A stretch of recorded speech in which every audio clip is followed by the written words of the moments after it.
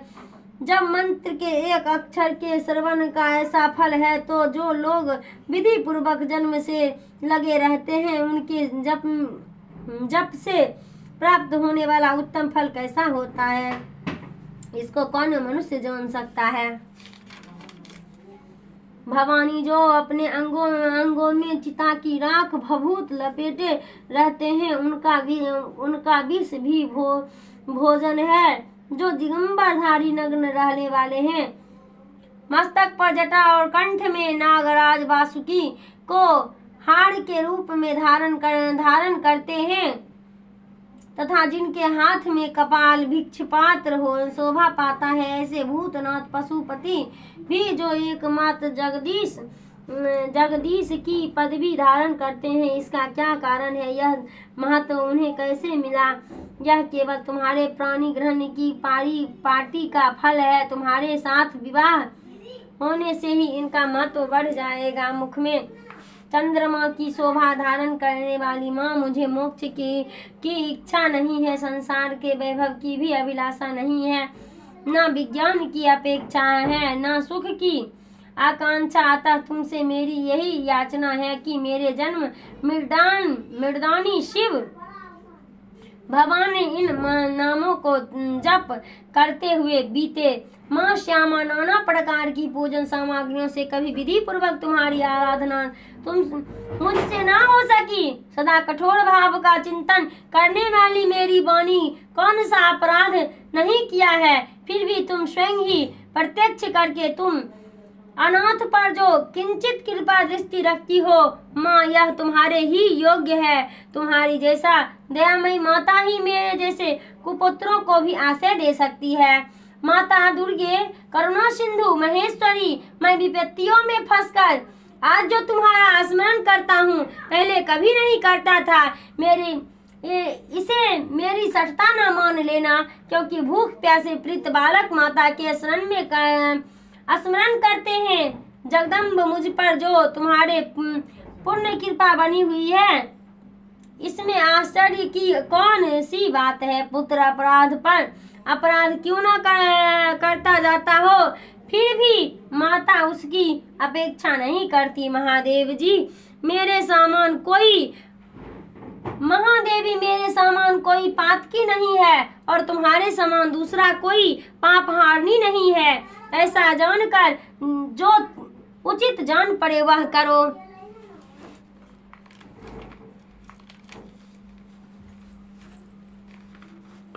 नमो दिव्ये महादिव्ये शिवाय संतत नमः। नमः प्रकृते भद्राय नित्याय प्रणतस्मरन्तामः। रुद्राय नमो नित्याय गौरे धात्राय नमो नमः। ज्योतिषाय चेन्द्रूपेणे सुखाय संतत नमः। कल्याणे प्रणतः वृद्धे सिद्धे कुर्मे नमो नमः। नेत्राय भिन्ताय लक्ष्मी स्वर्णाय ते नमो नमः। दुर्गाय दुर्गपाराय साराय सर्वकारिणे ख्यातः तथैव कृष्णाय धूर्माय संतत नमः। अतिसौम्यात्रोद्राय नतस्तस्ते नमो नमः। नमो जगत प्रतिष्ठाये देवी कृते नमो नमः। या देवी सर्वभूतेषु विष्णु माया चेति शब्दिता। नमस्तस्यै नमस्तस्यै नमस्तस्यै नमो नमः। या देवी सर्वभूतेषु चेतनार्थी भवते। नमस्तस्यै नमस्तस्यै नमस्तस्यै नमो नमः। या देवी सर्वभूतेषु बुद्धिरूपेण संस्थिता। नमस्तस्यै नमस्तस्यै नमस्तस्यै नमो नमः। या देवी सर्वभूतेषु निद्रारूपेण संस्थिता। नमस्तस्यै नमस्तस्यै नमस्तस्यै नमो नमः। या देवी सर्वभूतेषु सुधारूपेण संस्थिता। नमस्तस्यै नमस्तस्यै नमस्तस्यै नमो नमः। या देवी सर्वभूतेषु या देवी सर्वभूतेषु सर्वभूतेषु इच्छारूपेण संस्थिता नमस्तस्यै नमस्तस्यै नमस्तस्यै नमो नमः। या देवी सर्वभूतेषु शक्तिरूपेण संस्थिता नमस्तस्यै नमस्तस्यै नमस्तस्यै नमो नमः। या देवी सर्वभूतेषु तृष्णारूपेण संस्थिता नमस्तस्यै नमस्तस्यै नमस्तस्यै नमो नमः। या देवी सर्वभूतेषु शान्तिरूपेण संस्थिता नमस्तस्यै नमस्तस्यै नमस्तस्यै नमो नमः। या देवी सर्वभूतेषु जातिरूपेण संस्थिता नमस्तस्यै नमस्तस्यै नमस्तस्यै नमो नमः। या देवी सर्वभूतेषु लज्जारूपेण संस्थिता नमस्तस्यै नमस्तस्यै नमस्तस्यै नमो नमः। या देवी सर्वभूतेषु शान्तिरूपेण संस्थिता नमस्तस्यै नमस्तस्यै नमस्तस्यै नमो नमः। या देवी सर्वभूतेषु श्रद्धारूपेण संस्थिता नमस्तस्यै नमस्तस्यै नमस्तस्यै नमो नमः। या देवी सर्वभूतेषु कान्तिरूपेण संस्थिता नमस्तस्यै नमस्तस्यै नमस्तस्यै नमो नमः। या देवी सर्वभूतेषु लक्ष्मीरूपेण संस्थिता नमस्तस्यै नमस्तस्यै नमस्तस्यै नमो नमः। या देवी सर्वभूतेषु वृत्तिरूपेण संस्थिता नमस्तस्यै नमस्तस्यै नमस्तस्यै नमो नमः। या देवी सर्वभूतेषु मातृरूपेण संस्थिता नमस्तस्यै नमस्तस्यै नमस्तस्यै नमो नमः। या देवी सर्वभूतेषु दयारूपेण संस्थिता नमस्तस्यै नमस्तस्यै नमस्तस्यै नमो नमः। या देवी सर्वभूतेषु दृष्टिरूपेण संस्थिता नमस्तस्यै नमस्तस्यै नमस्तस्यै नमो नमः। या देवी सर्वभूतेषु मातृरूपेण संस्थिता नमस्तस्यै नमस्तस्यै नमस्तस्यै नमो नमः। या देवी सर्वभूतेषु भ्रांतिरूपेण संस्थिता नमस्तस्यै नमस्तस्यै नमस्तस्यै नमो नमः। इंद्राधिष्ठात्री भूतां चाखिलश्च भूतेषु संतस्तस्यै व्यात्ते नमो नमः। चितिरूपेण या कृष्णमेव्यां स्थित जगत नमस्तस्यै नमस्तस्यै नमस्तस्यै नमो नमः। अस्मृते सूर्यः भूमंस्थिताय संतत सूत्रेणाय देनीश सेविताय करोस्तुश्च शुंभ हेतुरेश्वरी शुंभानि भद्राय भिन्नि चापदा या संप्रदाय शोधते त्यापिते रस्व भरीसाश्च सूर्यनेमस्तस्यै या अस्मृता तक्षणमेव हन्तिश्चना सर्वणपदो भक्ति विनम्र भूतेभ्यः। परमेश्वरी, मेरे द्वारा रात दिन सहस्र अपराध होते रहते हैं, यह मेरा दास है, यूँ समझकर मैंने उन अपराधों को तुम कृपा पूर्वक क्षमा करो। परमेश्वरी, मैं आवाहन नहीं जानती, विसर्जन करना नहीं जानती तथा पूजा करने का ढंग भी नहीं जानती, तथा क्षमा करो देवी सुरेश्वरी, मैंने जो मंत्रहीन, क्रियाहीन और भक्तिहीन पूजन किया है वह सब आपकी कृपा से पूर्ण हो। सैकड़ों अपराध करके जो तुम्हारी शरण में जा जगदम्बे कहकर पुकारता है उसे वह गति प्राप्त होती है जो ब्रह्मादि देवताओं के लिए भी सुलभ नहीं है। जगदम्बिके, मैं अपराधी हूँ किंतु तुम्हारी शरण में आया हूँ, इस समय दया का पात्र हूँ, तुम जैसा चाहो वैसा करो। देवी सुरेश्वरी, अज्ञान से, भूल से अथवा बुद्धि भ्रांत होने के कारण मैंने जो न्यूनतम या अधिकतम कर दी है वह सब क्षमा करो और प्रसन्न हो। सच्चिदानंद स्वरूपा परमेश्वरी, जगमाता कामेश्वरी, तुम प्रेम पूर्वक मेरी यह पूजा स्वीकार करो और मुझ पर प्रसन्न हो। देवी सुरेश्वरी, तुम गोपनीय से भी गोपनीय वस्तु की रक्षा करने वाली हो, मेरे निवेदन किए हुए इस जप को ग्रहण करो, तुम्हारी कृपा से मुझे सिद्धि प्राप्त हो। जय माता दी, जय माता दी, जय माता दी, जय माता दी, जय माता दी, जय माता दी, जय माता दी, जय माता दी, जय माता दी। हमारे चैनल को लाइक कीजिएगा, शेयर कीजिएगा, सब्सक्राइब कीजिएगा, हमें अपना प्यार दीजिएगा। मिलते हैं अगले वीडियो में, तब तक के लिए बाय बाय।